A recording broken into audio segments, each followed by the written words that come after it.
আসসালামু আলাইকুম রহমতুল্লাহ।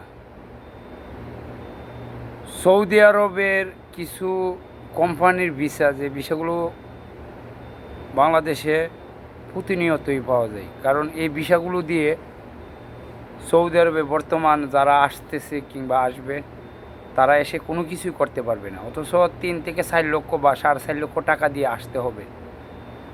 এমন কিছু ক্লিনার কোম্পানি ভিসা সবসময়ই সৌদিতে বাংলাদেশে পাওয়া যায়।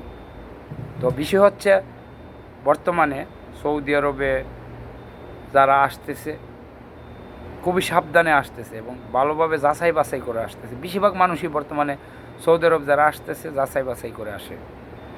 তো কিছু কিছু ট্রাভেলস এজেন্সি তাদের যে চটকদার বিজ্ঞাপন, সেই বিজ্ঞাপনগুলো দেখে আসলে নিজে অবাক হয়ে যায়। কারণ সৌদি আরব সম্পর্কে তারা বাংলাদেশে বসে যতটুক তথ্য বা যতটুক কোম্পানি সম্পর্কে বা সৌদি আরবের সম্পর্কে তারা যতটুকু বলতে পারে বা জানে, আসলে আমরা এত বছর প্রবাসে রয়েছে এবং প্রবাসীদেরকে নিয়ে কাজ করি, প্রতিনিয়তই আপনাদেরকে ভিডিও আপলোড দিই, বিভিন্ন কোম্পানির অনেকগুলো তথ্য আমরা তুলে ধরি, তারপরও আমাদের কাছে এত তথ্য নাই যে তথ্যগুলো তাদের কাছে আছে।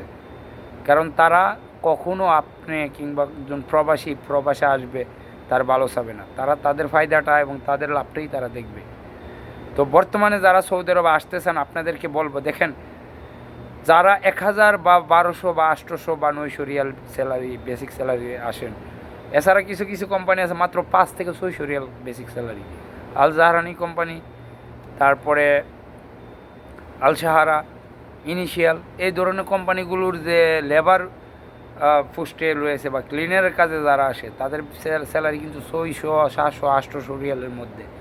এখন চিন্তা করেন, একটা মানুষ যদি 500 বা 600 রিয়ালই ধরেন, এক্সাম্পল 600 রিয়াল যদি তার স্যালারি হয়, তার একদিনের হাজিরা হচ্ছে 20 রিয়াল। একদিনের হাজিরা হচ্ছে প্রতিদিনের 20 রিয়াল করে পড়তেছে। তো 20 রিয়াল বর্তমানে সৌদি আরবে সকালের নাস্তা, রাত্রের খাবার, মোবাইল বিল, হ্যাঁ, এর থেকে অনেক বেশি দেয়। 7 থেকে 800 রিয়াল একটা মানুষের সৌদি আরবে বর্তমানে হাত খরচ রয়েছে। আমার কথা যদি বিশ্বাস না করেন, আপনারা প্রবাসীদেরকে ফোন দিতে পারেন যারা সৌদি আরবে আছে, 7 থেকে 800 রিয়াল হাত খরচ আছে। আর যারা ধূমপান করে তাদেরটা তো আলাদাই। বর্তমান দ্রব্যমূল্যের এতটাই দাম সৌদিতে, সব কিছুর দাম উগ্রগতি, যার কারণে সৌদি আরবে এসে 600, 700, 800 রিয়ালের যে ভিসা নিয়ে আসতেছে তারা এসে কোনো কিছুই করতে পারতেছে না। দেখেন, একটা সময় ছিল যারা বাইরে ওভারটাইম করছে, কোম্পানি কাজ সেরে বাইরে গিয়ে কেউ গাড়ি ক্লিন করছে, কেউ মসজিদের সামনে বিভিন্ন মাল সামগ্রী বিক্রি করেছে, বা কেউ পানি বিক্রি করেছে, বিভিন্ন কাজ, যে কাজগুলো ডিউটি কোম্পানি 8 ঘন্টা ডিউটি করার পরে করতো। তবে সেই কাজগুলো কিন্তু বর্তমানে করা যাচ্ছে না সৌদিতে। তার অন্যতম কারণ হচ্ছে সৌদিকরণ করার পর থেকে সৌদি আরবে যে কফিল ব্যতীত অন্য কোনো স্থান বা অন্য কোনো জায়গায় কাজ করা যাবে না, এই আইনগুলো, শ্রম আইনগুলো যখনই পরিবর্তন করেছে সৌদিতে, তখন থেকে সৌদি আরবের যে কর্মসংস্থান প্রবাসীদের, সেটি অনেকটাই কমে গিয়েছে। কারণ একজন সৌদিও বই করে একটা মানুষকে বাইরের দিকে এনে কাজ করানোর জন্য, যদি সৌদির প্রয়োজন হয় তারা ভিসা দিয়ে নিয়ে আসতেছে, আর না হয় কাফেলা করে নিচ্ছে, আর না হয় তারা অন্য কোনো জায়গার থেকে তারা লোক এনে কিন্তু বর্তমানে কাজ করাচ্ছে না।